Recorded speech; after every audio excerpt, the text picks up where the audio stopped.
दोस्तों, भगवत गीता की यह 10 उपदेश अपनी जिंदगी बदलने का मकसद बन सकते हैं।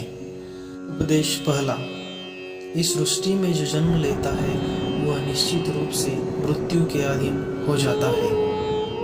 भगवान श्री कृष्ण कहते हैं कि इस मृत्यु लोक का हर एक प्राणी, चाहे जो मनुष्य हो या पशु पक्षी हो या फिर पेड़ पौधा हो, हर सांस लेने वाला प्राणी अपने जन्म के साथ मृत्यु को भी लेकर आता है।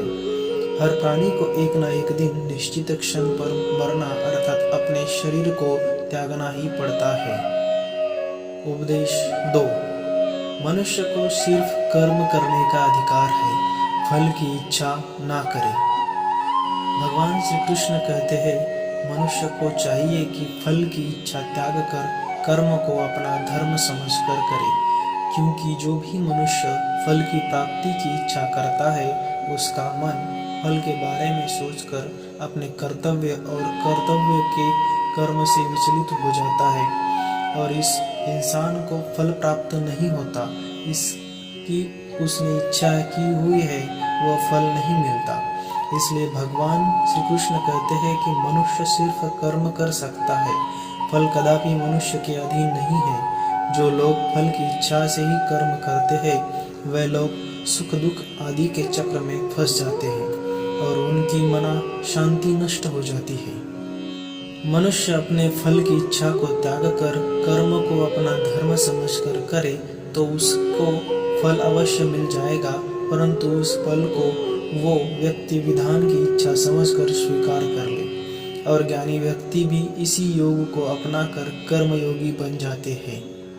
उपदेश 3, इस विश्व में केवल शरीर मरते हैं लेकिन आत्मा अविनाशी है। शरीर के मरने पर भी आत्मा नहीं मरती है। भगवान श्री कृष्ण कहते हैं कि आत्मा न कभी जन्म लेती है और ना ही कभी मरती है। जो अजन्म, नित्य, सनातन और पुरातन है, जो शरीर के मारे जाने के बाद भी नहीं मरती है। जो सचमुच ज्ञानी होते हैं वे उनका शोक करते नहीं है जो मर गए और ना ही उनका शोक करते हैं जो अभी जिंदा है, क्योंकि वे जानते हैं कि जो मर गया है वो फिर से जन्म लेगा और जो अभी जीवित है वो अवश्य ही मर जाएगा। मरने वाला फिर से जन्म लेगा, क्योंकि केवल शरीर का नाश होता है। शरीर के अंदर की आत्मा कभी भी नहीं मरता है, क्योंकि आत्मा को ना कोई शस्त्र काट सकता है, न कोई उसे जला सकता है, ना कोई जल उसे गला सकता है और ना ही उसे वायु सुखा सकती है। 4, अपने मन को नियंत्रित करो। भगवान श्री कृष्ण कहते हैं कि मनुष्य शरीर का एक अदृश्य अंग है मन, जो कभी दिखाई नहीं देता, परंतु वही उस शरीर का सबसे शक्तिशाली हिस्सा है। मनुष्य को घमंड की मदिरा पिलाकर मदहोश करने वाला पाखंडी केवल ये मन ही है। उसके हाथों में मोह माया का जाल है जिसे वो मनुष्य की कामनाओं पर डालता रहता है और उसे अपने वश में करता रहता है। यह मन शरीर से भी मोह करता रहता है और अपनी खुशियों से भी अपने दुखों से भी मोह करता रहता है। खुशियों में खुशियों भरी गीत गाता है और दुख में दुख भरे गीत गुनगुनाता है। अपने दुखों में दूसरों को शामिल करके उसे खुशी मिलती है। किसी भी मनुष्य को उसका मन जीवन के अंत तक अपने जाल से निकलने नहीं देता, अपने रस्सी में बांधकर उसे तरह तरह से नाच नचवाता रहता है। ऐसा तब तक होता है जब तक अपने आप को मन के अधीन रहने देंगे, तब तक हमारा मन हमें नचाते रहता है। मनुष्य का मन मनुष्य की इतनी फुर्सत भी नहीं देता कि वो अपने अंतर में झांककर अपनी आत्मा को पहचाने और आत्मा के अंदर जिस परमात्मा का प्रकाश है उस परमात्मा का साक्षात्कार करे। किसी भी जीवित प्राणी के लिए अवश्य है कि प्राणी अपने मन में काबू करे और अंतर में झांककर आत्मिक सुख को प्राप्ति करे। उसे परमात्मा का साक्षात्कार कर सकते हैं। 5, हमारा शरीर और मन कैसे काम करता है।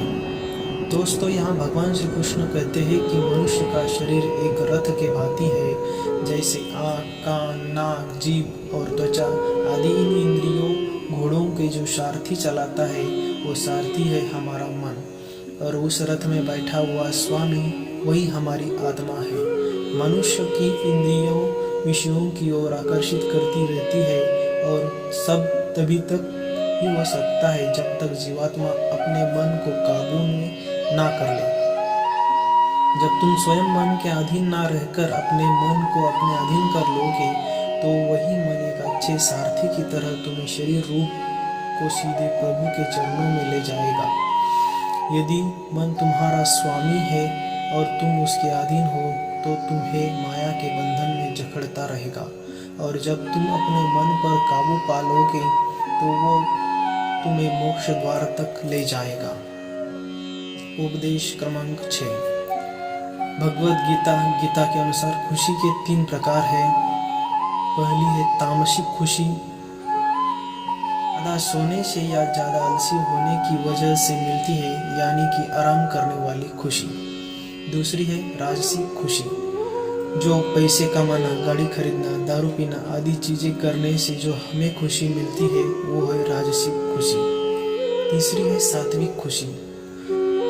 सात्विक खुशी उसे कहते हैं जो दोनों खुशियों से अलग है, जो पहले हमें जहर की तरह लगती है लेकिन बाद में वो हमें शहद की तरह लगने लगती है। ईश्वर भक्ति में लीन होने के बाद ही हमें तीसरी खुशी यानी सात्विक खुशी मिलती है। उपदेश क्रमांक 7। एक शरीर है जो और दूसरा मन है, उसमें रहने वाला है शरीरी यानी आत्मा। उस शरीर में रहने वाले जो आत्मा शरीर रूपी शरीरी है वो कभी भी नहीं मरता, और जो शरीर है वो सदा रहता नहीं है। आत्मा एक शरीर को छोड़ता है और दूसरे शरीर को धारण कर लेता है। बिल्कुल वैसे ही जैसे मनुष्य अपने पुराने कपड़े उतार कर नए कपड़े धारण कर लेता है। आत्मा नित्य है इसलिए वो नहीं बदलती है, परंतु शरीर नाशवान है इसलिए एक ही आत्मा के कई शरीर बदलते हैं। इसलिए हर जन्म में हमारी आत्मा नए नए शरीर को धारण कर लेती है। उपदेश 8। प्रारब्ध केवल मनुष्य का बनता है। दोस्तों, भगवान श्री कृष्ण कहते हैं कि अगर कोई सांप किसी मनुष्य को अकारण काटता है तो उस सांप को उसका पाप नहीं लगेगा, और ठीक उसी तरह शेर दूसरे जानवरों का हत्या करता है तो उसको उसका पाप नहीं लगेगा। या बकरी का उदाहरण लीजिए, बकरी किसी की हत्या नहीं करती है और सिर्फ घास खाती है तो कारण पुण्य की भागी नहीं बनी।